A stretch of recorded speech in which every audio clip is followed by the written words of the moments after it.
Salut les gens, c'est StrickFishing02 pour une nouvelle vidéo. On va faire un petit épisode pour le matériel pour commencer en streak fishing et pour pêcher les petits carnassiers comme la perche, le chevenne et la truite. Tous les leurres qu'il faut et la canne qui est fait exprès pour pêcher avec ces leurres. Franchement, j'ai la canne que je vous ai déjà présentée en UL. Je vous la représente vite fait. Voilà, elle est là. Avec un moulinier, il faut prendre pas plus que 2500 pour pêcher la perche. Ça sert à rien.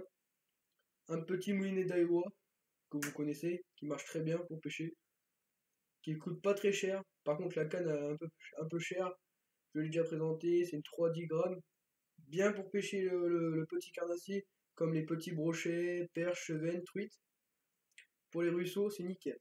A fait 1m83, vraiment pas mal. Une Daiwa aussi, une très bonne marque aussi. Voilà. Je ne vais pas présenter en détail cette canne là parce que j'ai déjà fait. Voilà. Bon, cette canne là elle est bien pour le streak fishing. Après, les leurres que je vais vous présenter, ils sont un peu pour le streak fishing et plus la pêche de la perche et du chevenne et de la truite. Bon, on va commencer par les leurres les plus connus, hein. Le Slit Shad blanc, voilà, en taille 8 cm. Après, je l'ai en autre coloris déjà monté avec une tête plombée de 5 grammes. Un autre coloris, un peu plus petit. Le Skeleton que tout le monde connaît en coloris rose. Voilà. Après, l'imitation One Up. Après, vous pouvez prendre du vrai One Up. Bientôt, j'en ai acheté du vrai. Parce que là, je vois que ça marche bien, ce leurre là. Voilà. Le Rob Vibe que tout le monde connaît de chez Rince. En tête plombée de 5 grammes de chez VMC. Qui va bien avec le leurre. En orange pailleté. Voilà. Pour pêcher un peu plus on va dire les brochets, on va dire les petits brochets, le Shad GT en coloris naturel, en tête plombée de 7 grammes, parce que je peux lancer des 10 grammes avec ma canne, alors c'est suffisant de pêcher en 7 grammes. Voilà.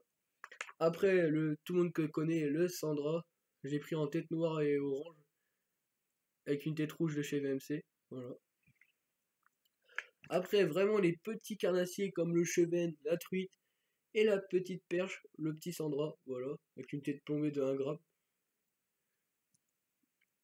Après, un petit jig avec un petit skeleton derrière qui va bien avec le petit jig. Voilà, de chez Daiwa avec un monté en texan en 2,5 grammes. Voilà. Une colorie pour pêcher en mer, mais bon, on pouvait l'utiliser en canal ou en rivière parce que j'aime pas, j'ai rien fait avec pour l'instant parce que je pêche pas avec ça. Je pêche surtout avec les leurres que je connais pour l'instant. Après, un petit Storm en truitel qui marche très bien pour la perche. Un petit Gunky en tête plombée de 1 gramme pour pêcher vraiment les petites perches et les petits chevennes. Voilà, qui fait 2 cm. Et ça m'a fait une tuerie. Par contre, je connais pas le nom de ce leurre. C'est un Berkeley. Il ressemble à peu près au Vibrofat de chez Ketek, mais bon, c'est pas ça. C'est un Berkeley. Et j'ai fait un carnage au brochet avec cette année, en 2016. Sur Facebook, sur la page, vous verrez bien que j'ai fait du brochet avec. Par contre, Kiki, il a pas pêché ses brochets avec ça, il a pêché avec des Iwaki. Voilà. J'ai fait un carnage avec ce leurre là. Un leurre de chez Savage Gear qui marche pas mal. Le Cannibal, qui marche pas mal pour les petits brochets et les grosses perches. Voilà. Par contre, le drop shot, je vais me mettre cette année au drop shot avec ce leurre là.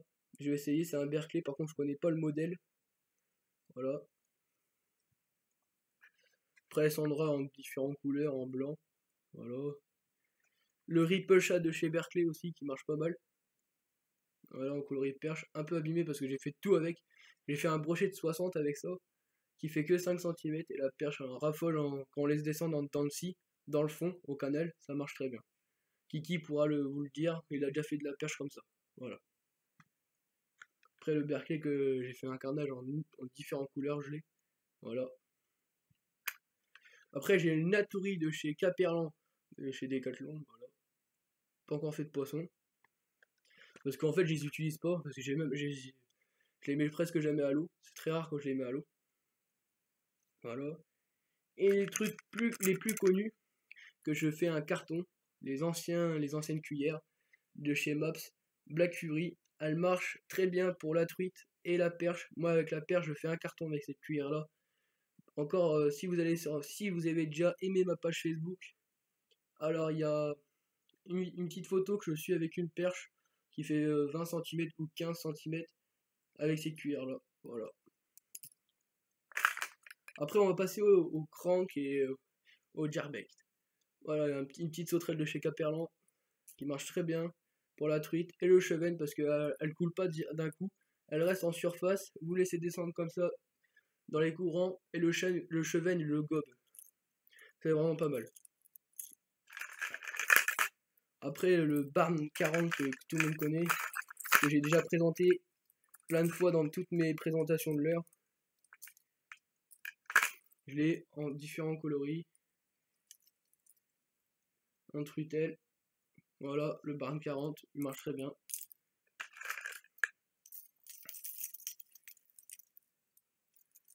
Ouais, par contre, il y a un peu de bordel là.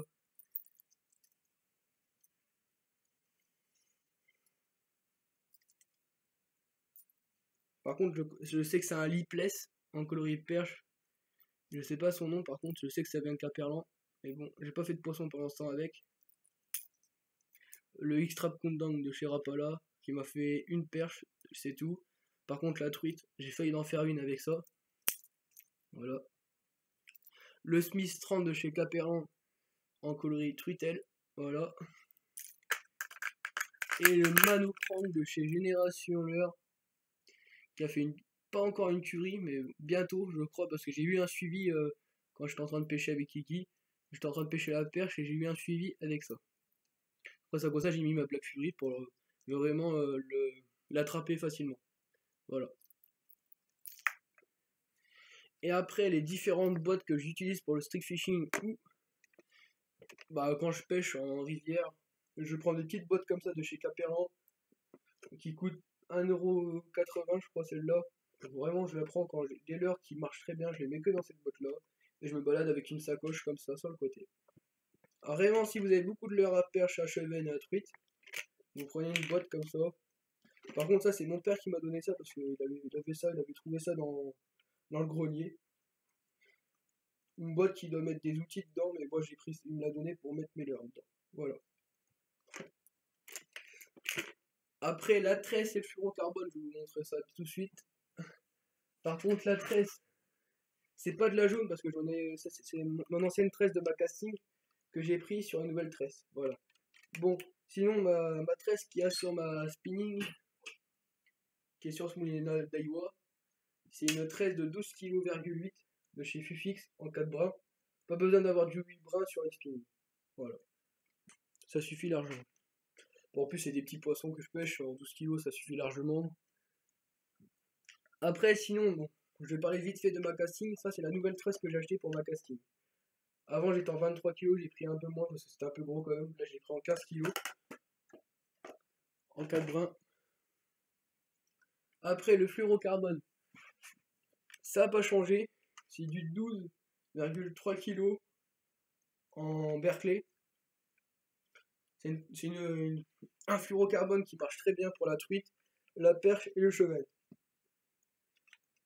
Avec ça, j'ai pas racheté de bobine encore, mais j'en ai assez pour faire mes bas de ligne tous les ans.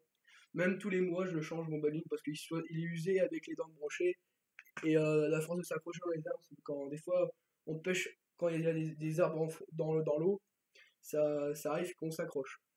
Voilà. Et toujours pas oublier la pince quand il y a des poissons pour s'éviter de se faire mordre ou de se faire mal. Voilà, tout à fait. Et avec une pince, c'est plus pratique que faire avec nos mains, ça dépend qu'est-ce qu'on pêche. Si on pêche des petits brochets, il faut mieux avoir une pince. Et pour la perche, on peut le faire à la main, c'est facile, une perche, ça va pas dedans. Il y a beaucoup de monde qui m'ont demandé sur mes vidéos pourquoi je prenais des gants ou Kiki mettait des gants pour le brochet. Parce que Kiki s'est déjà fait mordre par un brochet. Il n'est pas parti à l'hôpital, mais il était bien cisaillé. Il avait déjà un 65, ça lui a bien cisaillé là. Moi, je m'ai déjà fait mordre par un brochet avec des gants. Bah, j'ai senti quand même les dents, c'était un 90. Parce que c'est un pote qui l'avait pêché. Il s'est fait mordre, mais laisse tomber. J'avais les mains un peu abîmées quand même. Même avec le gant. C'est pour ça que je peux me remettre des gants maintenant quand je pêche. Les gros brochets. À partir de 65, je mets un gant. Voilà. Bon les gens, merci de regarder ces vidéos. À la prochaine. À plus.